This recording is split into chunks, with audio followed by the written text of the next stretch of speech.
Welcome back to Outdoors with Larry Rea on ESPN 790 AM. Brought to you proudly by Tennessee Wildlife Resource Agency, Barton Power Sports, Sportsman's Warehouse, and Best Care Home Services.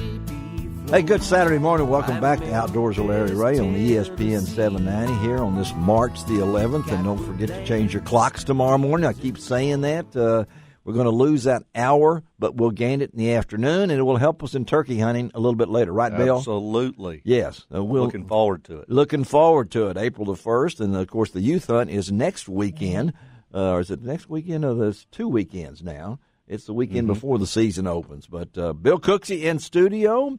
Name sounds familiar. The face sounds familiar, and it is Bill. He's back with us. Glad to be here. We're glad to see you back. And there's that familiar voice, Ron Wong over there, who stops in occasionally in between his travels with all over the United States. Boy, and talk about travels, getting ready to make a nice trip to Houston, Texas for the Bassmaster Classic. And, of course, today we've already talked to two of the Bassmaster Classic participants, John Garrett, the youngest and the oldest. Yeah, and Shaw Griggs. We had to say that, but golly. Yeah. Let's talk a little bit now about something new that just came out from our good friends at BASS that I'm really excited about, being in this radio business for a long time, that Bassmaster Radio, a new weekly program focusing on professional bass fishing, started last Saturday on March the 11th on more than 100 stations nationwide.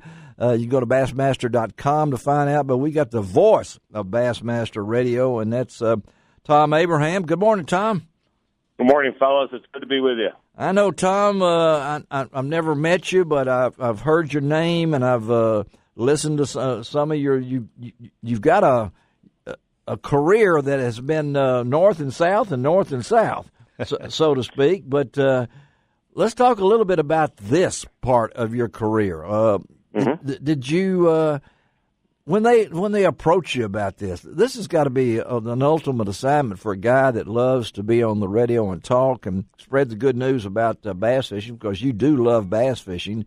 So talk about your role now with Bassmaster Radio.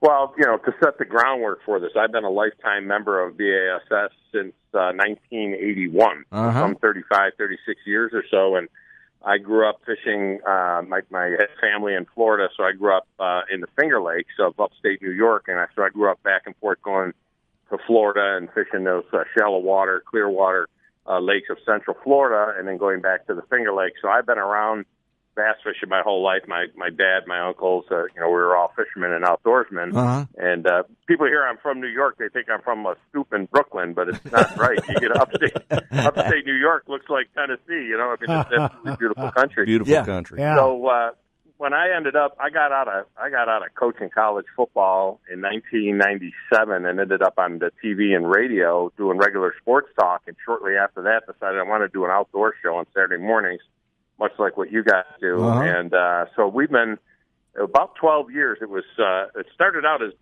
BassBuckandDuck.com or Bass Buck and Duck Radio, and you got to be very careful when you say sure that. do. Yeah, that's say that fast 3 times. No, I don't want to. Yeah, that was in North Alabama, and then when I got moved up to Nashville by my radio company, it became Southern Bass Radio. So for the last 10 years or so, it's been Southern Bass Radio. And when the opportunity came to syndicate the show nationally, I thought, well, we're going to be on in Detroit and Pittsburgh and Philadelphia as well. And I don't think Southern Bass Radio will fly. And let me go down and talk to the folks at BASS and see if they would like to, buy the naming rights and turn this into Bassmaster Radio. So I went down there in Birmingham, had a couple of meetings with the guys, and they felt like this is the only hole in their media presentation. Yeah, they're so good with the live, the TV, the video, but they didn't have a radio presence. Right. And so, we worked out, we pounded out a deal. I became Bassmaster Radio. I was I'm giddy about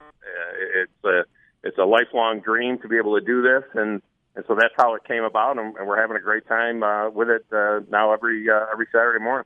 That's amazing. And Thom, I know when I looked at some of the things you've done, have you considered a book? I mean, you were the voice. Listen to this, people. Thom was the voice of the Florida Firecats. He was the voice of the Tennessee Valley Vipers, and also the Huntsville Havoc. I can't think of three better teams I'd pick for that. You know, the Firecats, the Vipers, and the Havoc. You know, so two of those arena football and one hockey. I've done games over in that way back when Memphis. I think they were the Memphis Kings or something like that. They played down in across the border in South Haven. That's right. Yeah.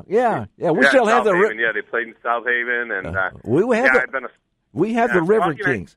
We do have the River Kings. So you've done those, but at the same time, bass fishing and the southern. When you went to Nashville, I think that's where I first learned about you and everything. And anybody that's lived also in Naples and Fort Myers, I'll take that anytime. Marco Island, all those places like that, you know. But you're on Timms Ford Lake, right? That's where you live now, Winchester. Now, I live on Timms Ford Lake. I've lived here for the last few years, and actually, I was in Nashville, and then when my radio stations in Alabama and Florida came calling, they asked me to do afternoon radio. I said, "Look, I'm not moving back I can't move back to Florida." And they said, "No, we're going to build a studio for you in your home, and you can live wherever you want to." So I've got kids that live in the Nashville area. I got kids that live in the Huntsville area. I got kids that live in Florida.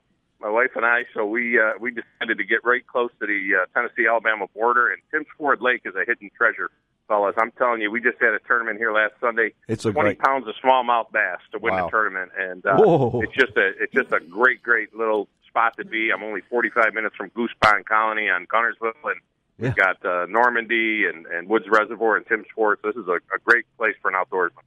Do you really have 9 kids? 9 kids and 9 grandkids. And if you go to my Facebook page and see the picture of my wife, I did. She's one of the kids. I said, this is amazing. I'm telling you, that's the best catch I ever made right there.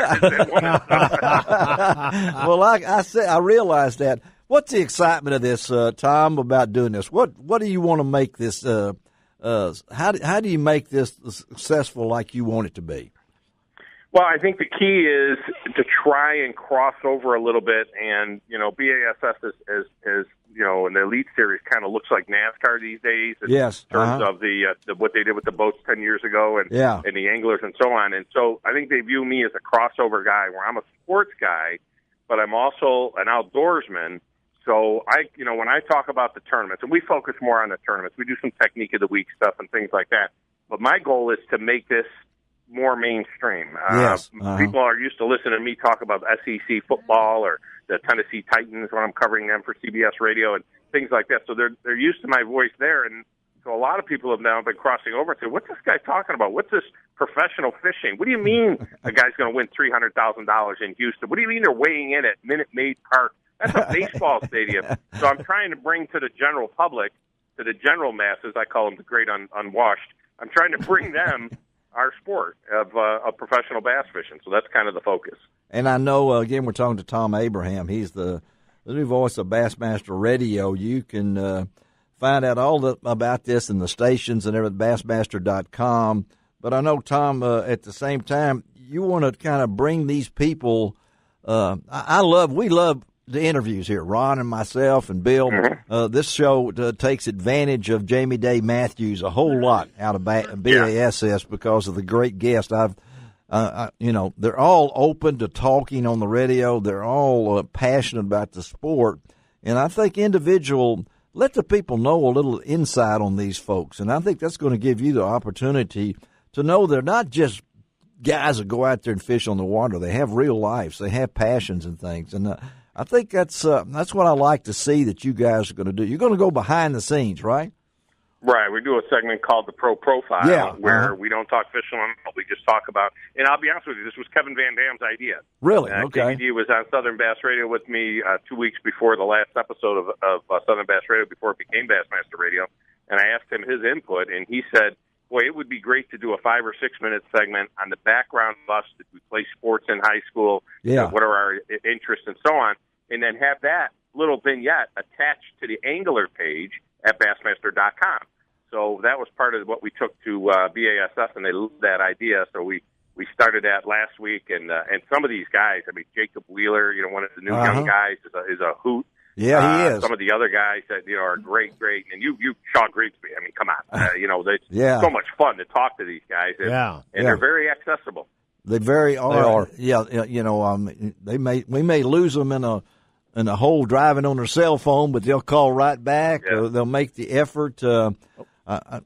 It's also interesting, and you brought it up earlier, how many of them were pretty high-level athletes, say in school and even maybe right after school into some semi-pro ball for some of them. And yes, competitors in an athletic environment, and I think other people would find that interesting.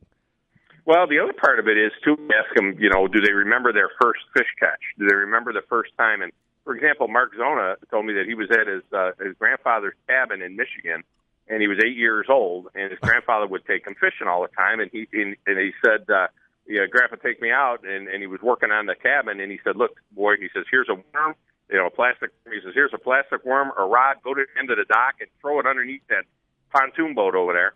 And Zona did that as an 8-year-old kid, and the bait started to fall, and as it fell, a 2-pound largemouth case snapped it up, and it was the first fish he caught by himself, and he says he didn't put the rod down since. Yeah, that's absolutely right.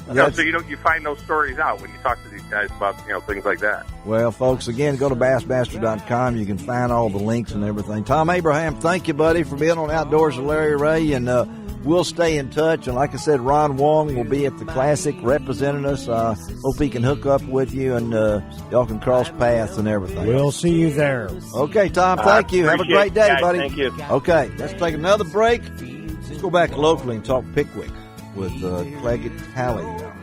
Right back on All right. ESPN 790.